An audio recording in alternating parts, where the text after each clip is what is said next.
জওয়ান যুবক সোনামানিকেরা ভালো করে মাথায় রাখবেন, আল্লাহ পাক বলেন ওয়ালা তামুতুন্না, মৃত্যুবরণ করো না।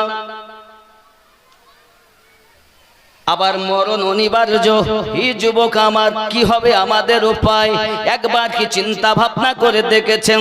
মরণ যখন আপনার হবে, আব্বা আমার, আল্লাহর ফেরেশতা মালাকাল মাউতের কাছে আপনার একটা সিংহাসন রয়েছে বাপ আমার, সিংহাসনের পাশে একটা টেবিল, ওই টেবিলে তুবা গাছ, জান্নাতের একটি গাছের নাম, হে বাপজি আমার, ওই গাছের পাতা দুইটি রং, একটি হলো হলুদ রং, একটি হলো জর্দা রং।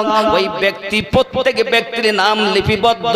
মৃত্যুবরণ করার 40 দিন আগে ওই পাতাটা ঝরে মালাকাল মউতের সম্মুখে পড়ে যায়। জওয়ান যুবক আমার সোনামানিকেরা, এমনি সময় ওই ব্যক্তির জন্য বিভিন্ন প্রকারের বিভিন্ন সমস্যা দেখা দেয় রে বাবা। হে বাপজি আমার, মরণের চিন্তা করেন না আপনি, একবার চিন্তা করে দেখুন সোনামানিক বাপজি আমার, আপনার দাড়ি সাদা হয়েছে, চিঠি আপনার কাছে এসেছে। মলবিয়াত প্রথম ক্লাসে যখন আমরা যাই গিয়েছি, জানে আমাদেরকে একটা কিতাব দেওয়া হতো, কিতাবটার নাম হলো আমদনামা। আমদনামা, চিঠি আয়া, খাত এসেছে। আল্লাহ পাক বলেন মরণের আগে দাড়ি সাদা হয়ে গেছে, আমার হচ্ছে, চিঠি এসেছে, চোখের জ্যোতি কমেছে, চিঠি এসেছে। নাকি আমরা কি সজাগ হয়েছে? চিঠি বলা আসছে। আব্বা আমার সোনামানিক সচেতন হও। এমন করে বাবা মালাকাল মাউত যিনি রূহ কবজ করবেন, আল্লাহর ফেরেশতা হযরত ইব্রাহিম খলিলুল্লাহ বললেন, ও ভাই মালাকাল মাউত, আপনি যখন কাফেরের রূহ কবজ করেন কেমন ভাবে করেন? আপনার চেহারা কেমন হয়? ভয়ঙ্কর সূরত কেমন হয়? আমাকে একবার আপনি দেখান। আল্লাহর ফেরেশতা বলতেছেন, ওগো নবী, আপনি সইতে পারবেন না, সহ্য করতে পারবেন না, না না না না, আমি একবার দেখতে চাই, আমাকে একবার দেখান। সঙ্গে সঙ্গে মালাকাল মাউত বললেন, ওগো আল্লাহর নবী ইব্রাহিম খলিলুল্লাহ, আপনি আপনার চেহারাটাকে অন্যদিকে ফিরিয়ে নেন, আবার আপনি ঘুরিয়ে নেবেন। যেই ওই কথা বলেছেন আল্লাহর নবী ইব্রাহিম খলিলুল্লাহ, তার চেহারা মোবারকা খানা অন্যদিকে ফিরিয়ে যেই ঘুরে দেখেন, মালাকাল মাউতের মাথার চুলগুলো খাড়া হয়ে গেছে, চোখ দুটি লাল হয়ে গেছে, আগুন বার হচ্ছে বাবা, মাথার চুল দিয়ে আপনার ধোঁয়া বার হচ্ছে, দারওয়ানি সুরাত, অঙ্গলিগুলো লম্বা লম্বা হয়ে গেছে। আল্লাহর নবী ইব্রাহিম খলিলুল্লাহ মালাকাল মাউতকে দেখে সঙ্গে সঙ্গে বেহুশ হয়ে গেছে। এ বাবারাও, অনেকক্ষণ পর যখন মালাকাল মাউতের আপনার ইব্রাহিম খলিলুল্লাহর হুঁশ ফিরেছে, মালাকাল মাউতের দিকে তাকিয়ে বলছেন, ভাই মালাকাল মাউত, আপনার চেহারা এতটুকুই যথেষ্ট একজন মৃত্যু বরণকারী মানুষের জন্য, এর থেকে আযাব আর হতে পারে না। এই যে সূরাত আপনি দেখিয়েছেন, এই সূরাতটাই হলো যথেষ্ট। ও আল্লাহর নবী ইব্রাহিম খলিলুল্লাহ যদি চেহারা খানা দেখে সইতে না পারেন, আমরা কেমন করে সইব রে বাবা? কি হবে? বিবি আপনার হবে না, বাচ্চা আপনার হবে না, আপনার বন্ধু হবে না, আত্মীয় কেউ হবে না। যিনি হবেন তিনি নবী কামলিওয়ালা সরকার আলা হযরত বলেন, वो जो ना थे तो कुछ ना था, वो जो ना हो तो कुछ ना हो, जान है वो जहान की जान है तो जहान है। अल्लाहुम्मा सल्ली सय्यिदिना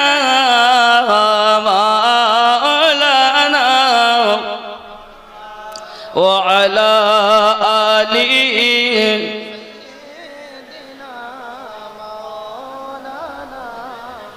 বন্ধু আমার সোনামানিকেরা, মরণের পূর্বে আপনার আমার কি হবে? দেখো কেমন করে ঘুমাও তুমি, কেমন করে ঘুমাও তুমি, ফজর করে কাজা এমনও তো হতে পারে জোহরে জানাজা।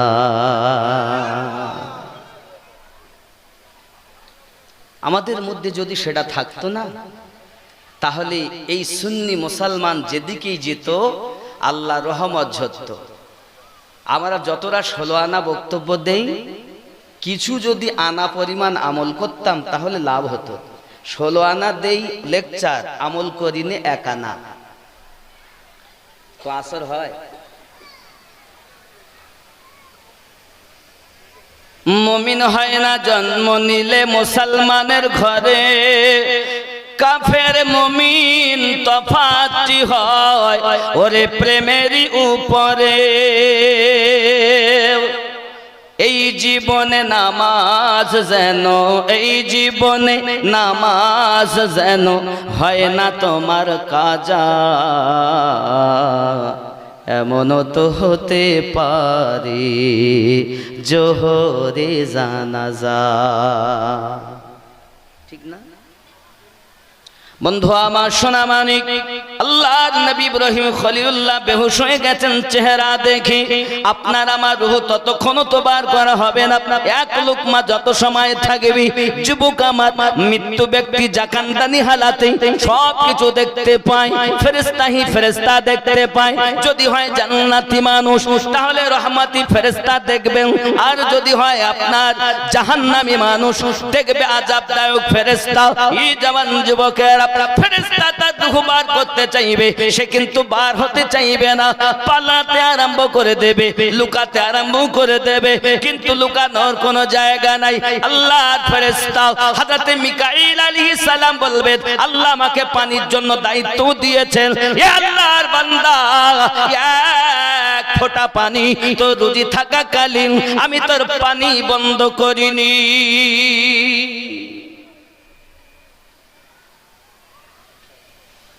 আব্বাজি আমার সোনা মানিকেরা, আল্লাহ পাকের ফেরেশতাগণ যখন সম্মুখে এসে দেখা দিবে, ওই মরণশীল ব্যক্তি নিজের যন্ত্রণা অনুভব করবে, শুধু বলে পানি দে। আব্বা আমার কেউ বলছে পানি পান করা, শেষ মুখটা দেখা, কিন্তু এই মরণের সময় আপনি দুনিয়ায় বলছেন পীরের দরকার নাই, কিন্তু পীরের দরকার দুনিয়ায় সব থেকে বেশি প্রয়োজন পীরের মরণের সময়। সব থেকে বেশি দরকার মরণের সময় আপনাকে পীর। কি সময়? কিসের সময়? পৃথিবীর জমিনে আপনারা শুনেছেন বড় বড় তাপস প্রবাদ, বড় বড় আলেমে দ্বীন ছিলেন। একজন ব্যক্তি বড় আলেম ছিলেন রোম দেশের ভিতরে, নাম তার আল্লামা জালালউদ্দিন রুমি রাহমাতুল্লাহ আলাইহি। বিদ্যার গৌরব অনেক, ওয়ার্ল্ডের মধ্যে ওনার মতো মুফতি নাই। বিদ্যার গরম আছে ওনার ভিতরে, দূর দূরান্ত থেকে মানুষ ওনার কাছে যেতেন। শরীয়তের বিদ্যায় তিনি পাণ্ডিত্য অর্জন করেছেন। যুবক আমার, এমন সময়তে একজন পাগল মহিলা কুচলা তার কাপড় চোপড় ওনার দরবারে উপস্থিত হয়েছেন। হঠাৎ উপস্থিত হওয়ার পরে আপনার কিনা পৌঁছি জিজ্ঞাসা করতেছেন, এগুলো কি?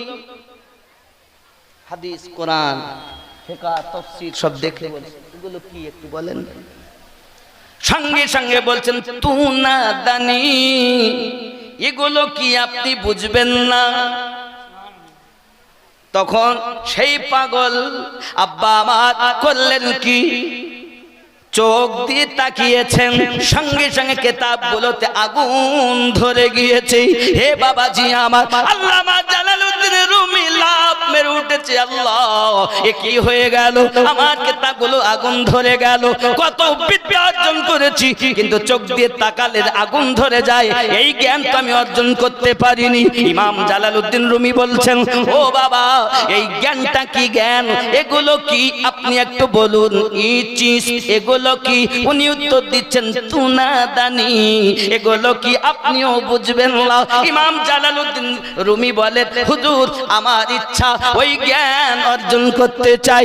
সঙ্গে সঙ্গে উনি ডাক দিয়ে বলছেন, শামসে তাবরিজি হুজুর রাহমাতুল্লাহ আলাইহি বলছেন, বাবা জালালউদ্দিন রুমি, যদি তুমি এই জ্ঞান অর্জন করতে চাও, দুনিয়ার ইলমে শরিয়াত গুলোকে দূরে সরিয়ে দাও।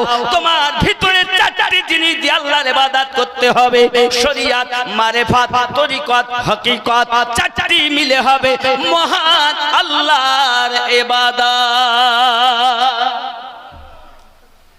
শরিয়াতের জ্ঞানের কথা বলতেছেন বাবা।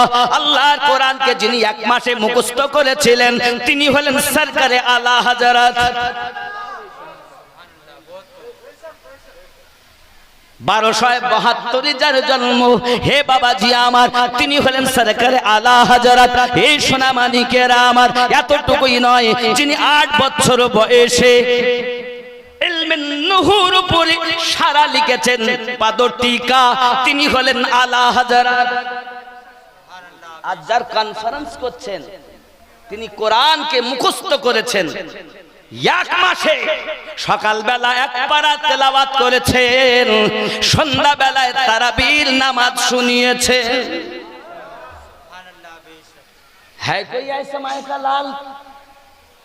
আজ আমরা আলা হযরত কনফারেন্স করি, এক শ্রেণীর লোক বলে এরা সব পাগলা হয়ে গেছে। ঘরে ঘরে আলা হযরতের কনফারেন্স করা আমাদের প্রয়োজন। মানুষ রাসূলের ইশক বুঝবে, মানুষ নবীর শান বুঝবে।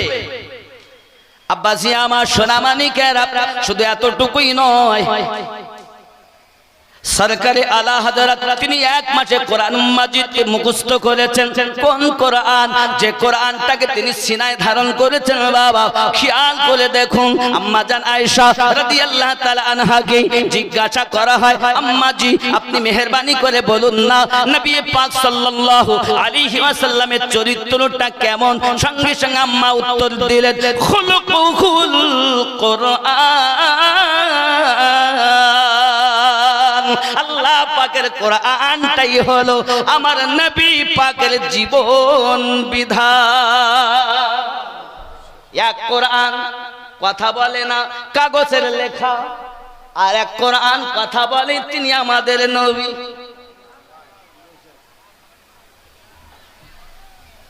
কোরআনে যাহা আছে সব আমার নবী পাকের ভিতরেই আছে। জোরে বলুন।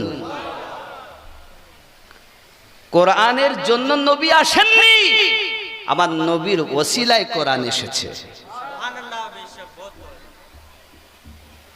কথা বুঝতে পারছেন না পাচ্ছেন? শরিয়াত, তরিকত, মারিফাত আর হকিকত, চার মিলে হবে আল্লাহর ইবাদত। যারা শুধু শরিয়াতের নামাজ পড়ে ও জাহান্নামী, যারা শুধু তরিকতের নামাজ পড়ে তারা জাহান্নামী। যারা চারটি ভাবে মহান স্রষ্টার ইবাদত করে, সেই ইবাদত তার জন্য জান্নাতের যাওয়ার জন্য জারিয়া হয়ে যাবে। ওই ইবাদতে গিয়ে আল্লাহর দিদার হয়। নামাজ যে মিরাজ, কাদের জন্য? সবার জন্য। এ বক্তব্য এখন নাই, এখানকার ওয়াজ নাই, শুধু ওপরের ওয়াজ, ভিতরের ওয়াজ কম। আমার জওয়ান যুবক সোনামানিকেরা, এমনি করে মরণের সমাতে পীরের প্রয়োজন কেন? জগৎ বরণ্য আলেমে দ্বীন, তিনি পৃথিবীতে আল্লাহ এক বলে পরিচয় দিয়েছেন। মরণের সময় ইবলিস এসে হাজির হয়ে গেছে। বলো না আল্লাহ কয়জন? উনি দলিল দিলেন আল্লাহ এক, ইবলিস কেটে দিয়েছে। আবার দিলেন আল্লাহ এক, সেটা কেটে দিয়েছেন। তৃতীয় দিয়েছেন, সেটা কেটে দিয়েছে। 360টি দলিল ইবলিস কেটে ফেলেছে। কারণ ইবলিসের জ্ঞান কম ছিল না, সে ছিল এক সময় মুআল্লিমুল মালাইকা, ফেরেশতাদের সরদার। ফের বাবা ইবলিসের জ্ঞান অনেক, 360টি দলিল কেটে দিয়েছি। পীর মুর্শিদ উজু বানাচ্ছেন, দেখতে পাচ্ছেন তার মুরিদ বিপদগ্রস্ত জাকান্দানি হালাতে। ওখান থেকে উনি আওয়াজ দিয়ে বলতেছে, এই বাবা তুমি বলো না বিনা দলিলে আমার আল্লাহ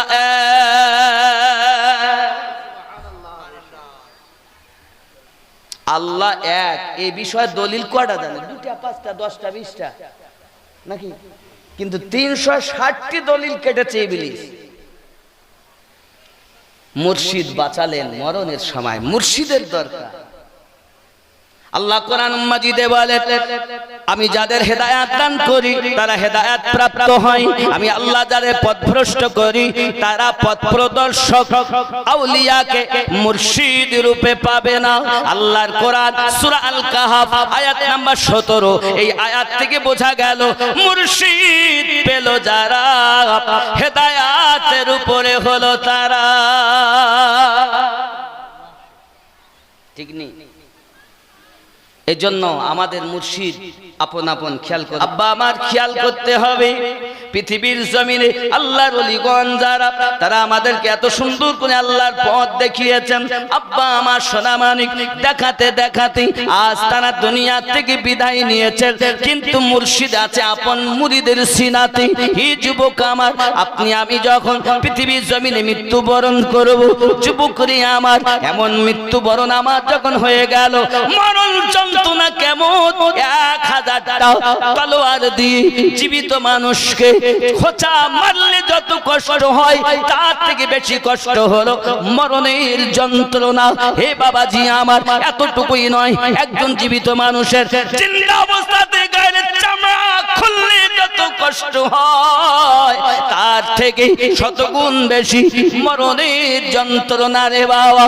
হে বাবাজি, আল্লাহর নবী সাল্লাল্লাহু আলাইহি ওয়াসাল্লাম একটি জায়গায় বর্ণনা দিয়েছে, যে ব্যক্তি বেশি বেশি করে দরুদ পাঠ করবে, মরণ যদি তার হয়, ওযু করে দরুদ পড়তে পড়তে ঘুমিয়ে গেল, ওই রাতে যদি মৃত্যুবরণ হয়, তার মরণের কষ্টটা এমন হবে, শুয়ে গেল ঘুম এসে গেল, এই রকম মরণ তার নসিবে হবে যিনি বেশি করে আমি নবীর উপরে দরুদ পড়ে। যে ব্যক্তি বেশি বেশি করে কোরআন মাজিদের সূরা মুলক তেলাওয়াত করে, তার জন্য মরণ এমন হবে যেন বিছানায় ঘুমিয়ে গেল। দরুদ বেশি পড়বে। মোবাইল দেখতে দেখতে ঘুমাবেন না, সিরিয়াল দেখতে দেখতে ঘুমাবেন না। যদিও মোবাইল দেখতে হয়, আল্লাহর কোরআন তেলাওয়াত করুন, নাত হামদ মানকাবাত শুনুন। আব্বা আমার সিরিয়াল সিনেমা দেখে খবরদার ঘুমিয়ে যাবেন না। মরণ যন্ত্রণা, কোন ব্যক্তি মারা গেছেন, স্বপ্নে দেখা হয়েছে, 5000 বছর পরও মরণের যন্ত্রণা ভুলতে পারিনি।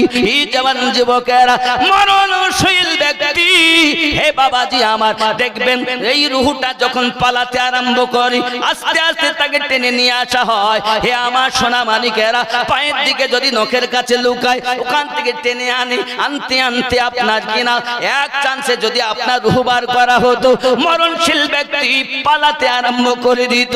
ধীরে ধীরে করে টেনে টেনে টেনে টেনে বার করে দেওয়া হয়।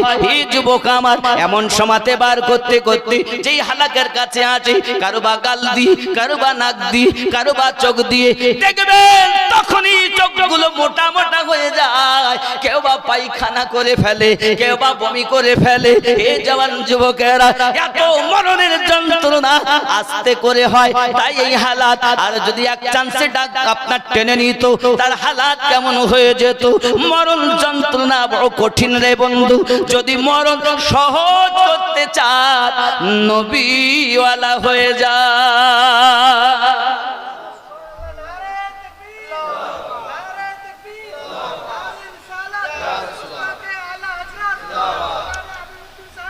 বাপজি, শুধু এতটুকুই নয়, মরণ হলো, মরণের পর আমাকে কাফন দাফন করাবে।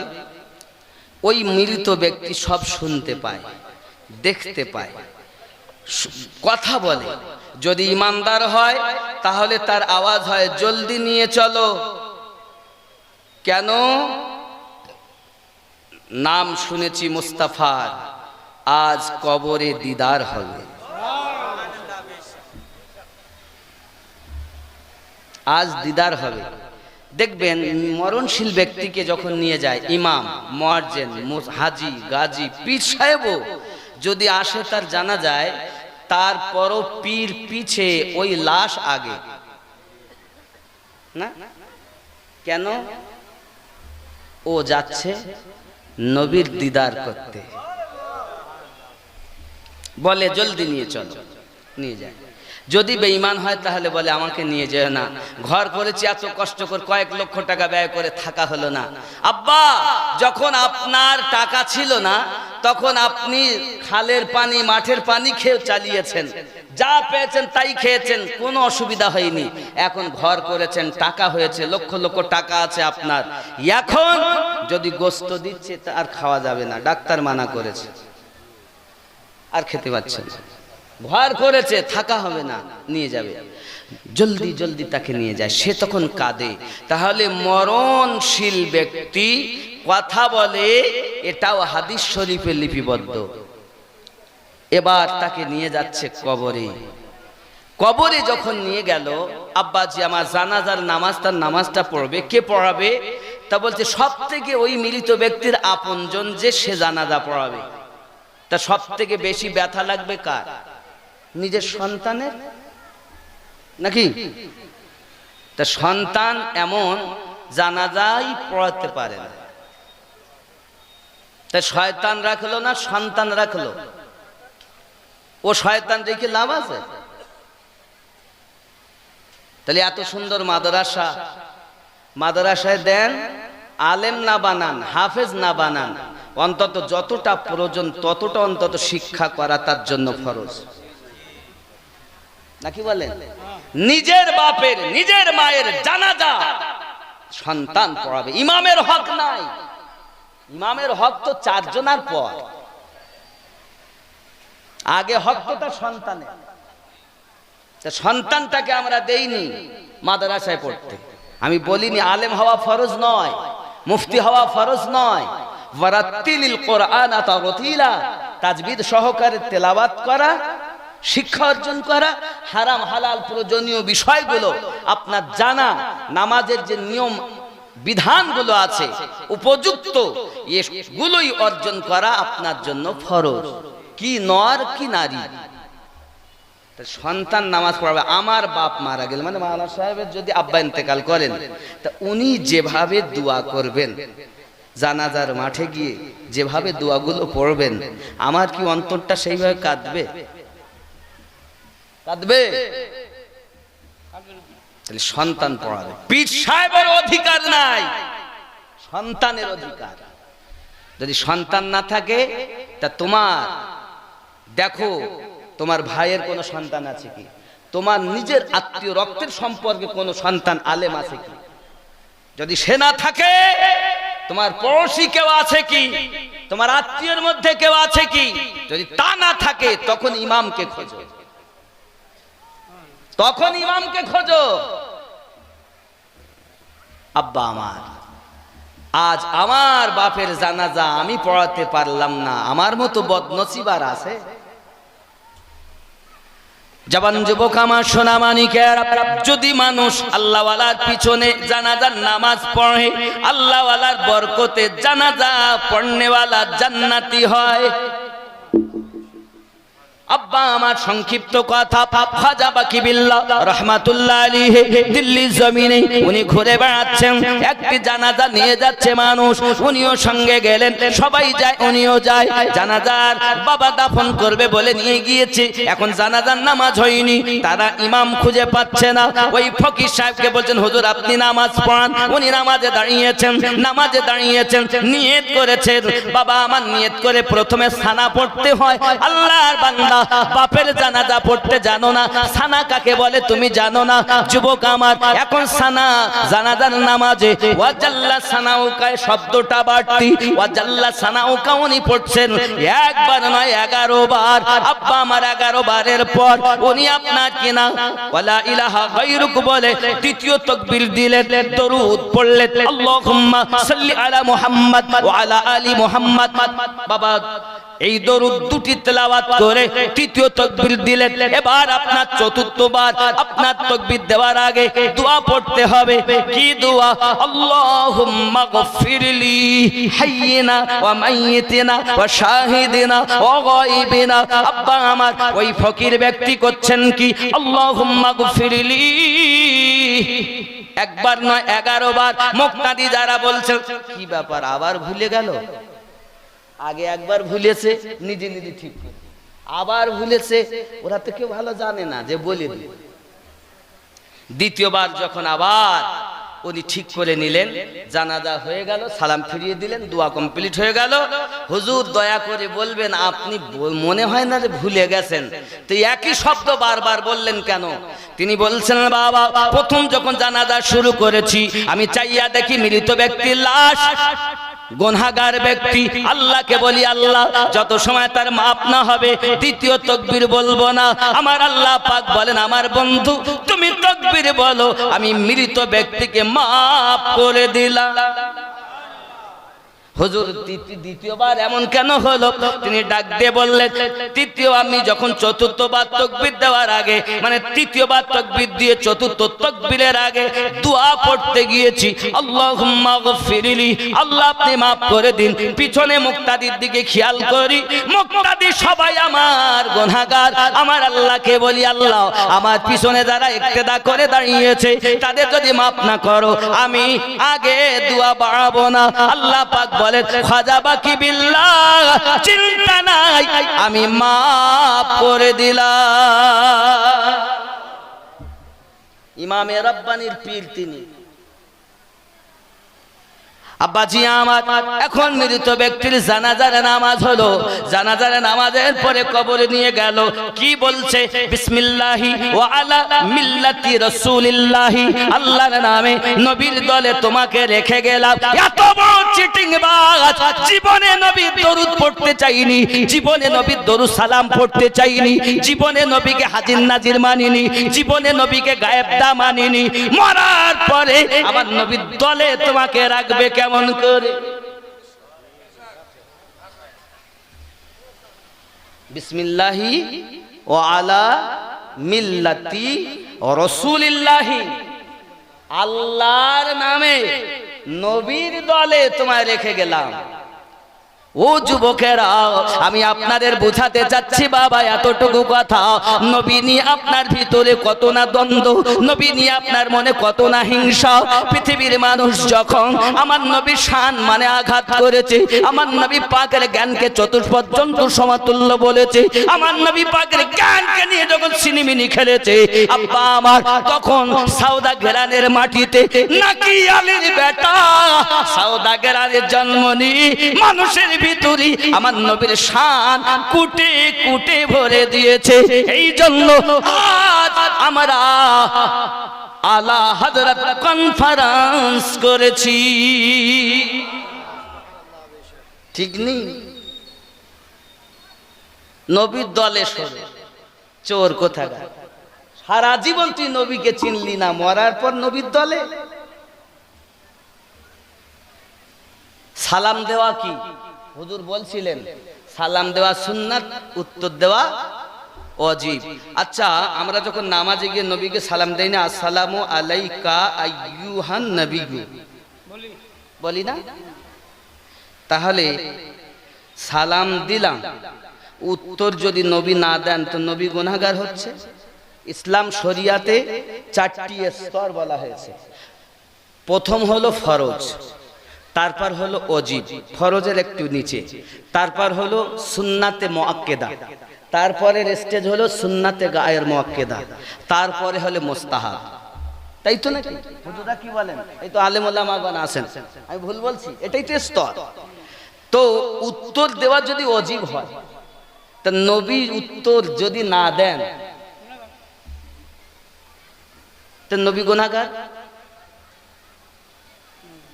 নাকি? নবীকে উত্তর দেন? কি মনে হয়? আপনারা যখন কবরস্থানের ধার দিয়ে যান তো বলেন আসসালামু আলাইকুম ইয়া আহলাল, সালাম দেওয়া সুন্নাত, উত্তর দেওয়া ওয়াজিব। যদি না দেয় উত্তর তাহলে তো আপনার মা, আপনার বাপ, আপনার দাদা, আপনার দাদি, আপনার পাড়া প্রতিবেশী, গ্রামবাসী কবরে শুয়ে একে তো তাদের কিছু দিতে পারছেন না, তারপরও তাদের জাহান্নামে পাঠাচ্ছেন, গুনাহগার বানাচ্ছেন। अरे नबी तो दूर की बात है, नबी की उम्मती भी कब्र से जवाब देते हैं। नबी तो दूर की बात है, अरे नबी तो देते हैं ये भी हमारा ईमान, नबी वाले भी देते हैं ये भी हमारा ईमान। কথা বুঝতে পারছেন? আল্লাহর হাবিব সাল্লাল্লাহু আলাইহি ওয়াসাল্লাম আমাদের সালামের উত্তর দেন, এটা আমাদের ঈমান। নবী মাজারে জিন্দা, তো নবী উত্তর দেন, তো শুনতে পাই না কেন? সালামের উত্তর শুনেছেন যিনি, ইমাম গাজ্জালী ছিলেন তিনি। ইমাম গাজ্জালীর মতো কান যার, সালামের উত্তর শুনবে সে। সবাই শুনবেন না, আমাদের কান তো থাকার পরেও আমরা কালা।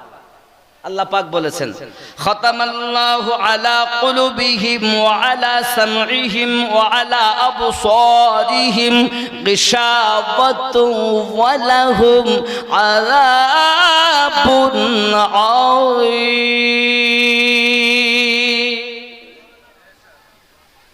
তাদের অন্তরে মোহর মেরে দিয়েছি, তাদের চোখে পর্দা দিয়েছি, তাদের কানে মোহর কালা করে দিয়েছেন, ঠসা করে দিয়েছেন, বহারা করে দিয়েছেন।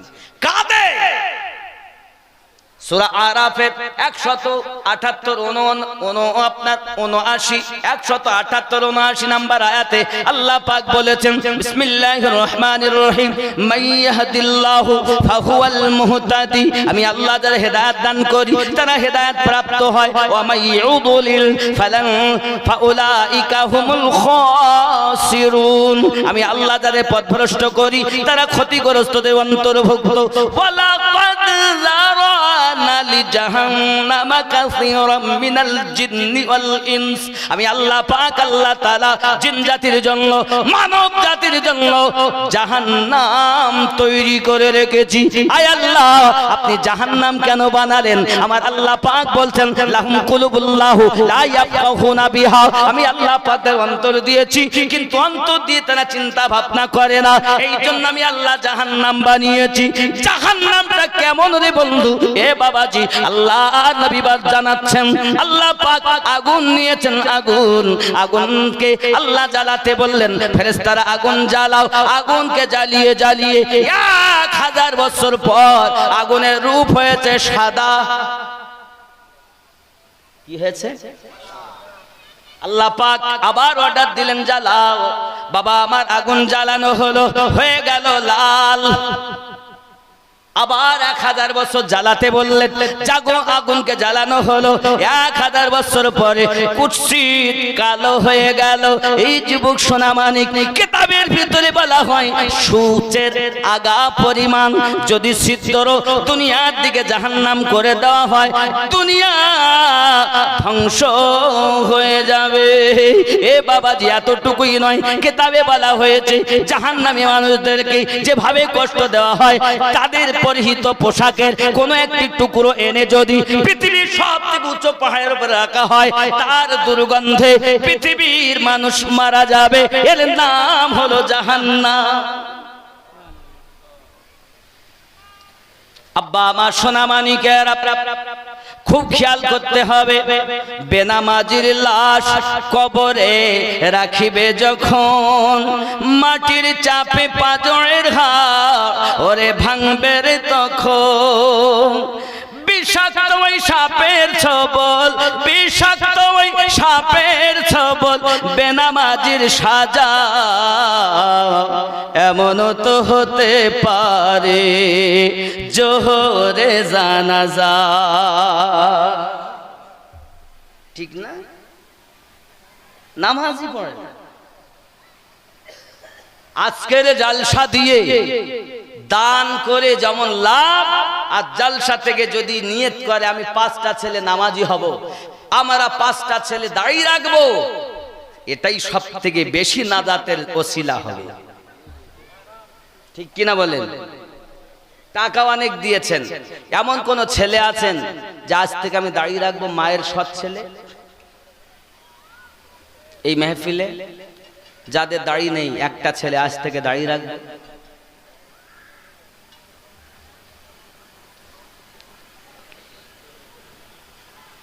কি হবে? কার আশায় আছি? নবী কাঁদছেন আমাদের জন্য, আর আমরা ব্যাকুল হলাম দুনিয়ার জন্য। নবী কাঁদছেন আমাদের জন্য, আমরা বেকুল দুনিয়ার জন্য। যুবক আমার, নবীকেই চিনলাম না, শুভ কেমন করে? কবরে আপনাকে আমাকে শোয়ানো হবে, এরপর আপনার আমার জন্য সব তো চলে আসবে। মৃত ব্যক্তি আসে, রেখে মৃত ব্যক্তিকে রেখে চলে আসে, আর তাদের চলার পায়ের জুতোর আওয়াজ মৃত ব্যক্তি শুনতে পায়। আব্বা, শুধু এতটুকু না, আমার আপনার নবী সাল্লাল্লাহু আলাইহি ওয়াসাল্লাম এমন যাচ্ছেন রাস্তা দিয়ে, সাহাবিয়া রাসূলগণ পিছনে, আল্লাহর হাবিব সাল্লাল্লাহু আলাইহি ওয়াসাল্লাম সঙ্গে সঙ্গে বললেন, খেজুরের ডাল আনো। আনা হলো, আমার নবী পাক খেজুরের ডালকে টুকরা করলেন, করে নিজে গেড়ে দিলেন। কেন? সাহাবিয়া রাসূলদের বলছেন, এই কবরে আযাব হচ্ছে। আযাবটা খুব বড় গুনাহের জন্য হয়নি, এই ব্যক্তির কবরে আযাব হচ্ছে তার একমাত্র কারণ পেশাবের ছিটা থেকে বাঁচত না। আর এ বেটা পেশাব করে পানিই নেয় না, দাঁড়িয়ে মতে দাঁড়িয়ে মতে। একটা কুত্তা নিজের দেহ বাঁচানোর জন্য পা উঁচু করে পেশাব করে, আর এ মানুষের বাচ্চা নিজের দেহকে পবিত্র রাখতে পারে না। তো পেশাবের ছিটা থেকে না বাঁচার কারণে যদি কবরে আযাব হয়, তা যে পেশাব করে দাঁড়িয়ে পানি নেয় না, তার কি হবে? ওয়ালাইকুম আসসালাম ওয়া রাহমাতুল্লাহি ওয়া বারাকাতুহু। একটি বাচ্চা 100 টাকা দিয়েছেন, আল্লাহ কবুল করুন। আমার কথা কি বুঝতে পারছেন? বড় গুনাহ। 3টি কবরে নবী পাক দিয়েছেন। 2 নাম্বার কবরে আমার রাসূল পাক সাল্লাল্লাহু আলাইহি সাল্লাম বলেছেন, কবরে আযাব হচ্ছে খুব বড় গুনাহের জন্য না, এ শুধু গীবাতকারী ছিল। কি কারী ছিল? গীবাত কারে বলে? পিঠ পিছনে খুব, সামনে হুজুর হুজুর, পিছনে গুজুর গুজুর। খেয়াল করেন, গীবাত আমি একটু বলি। হ্যাঁ, পৃথিবীতে আমরা যদি একটু বিচার করি, সূরা মুনাফিকুন 11টি আয়াত আল্লাহ নাযিল করেছেন কোরআন শরীফে, একটু খুলে দেখবেন মুনাফিকের যে নমুনা। আমরা পিছনে খুব বদনাম করি, সামনে হ্যাঁ হুজুরির মতো হুজুরি হয় না, মৌলবীর মতো মৌলবী হয় না, ভাইয়ের মতো ভাই হয় না, মেম্বারের মতো মেম্বার হয় না, এই হাজী সাহেবের মতো হাজী সাহেব নাই, সব থেকে ভালো হাজী ও হাজী সাহেব। পিছনে ওই তোমার বিচ মারে।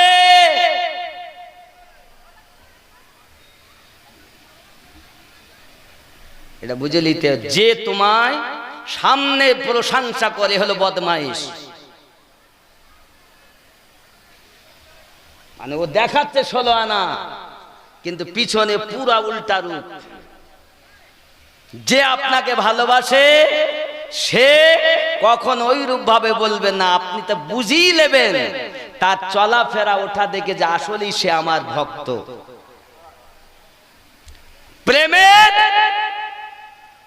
বহির প্রকাশ হয়, প্রেম দেখা যায় না।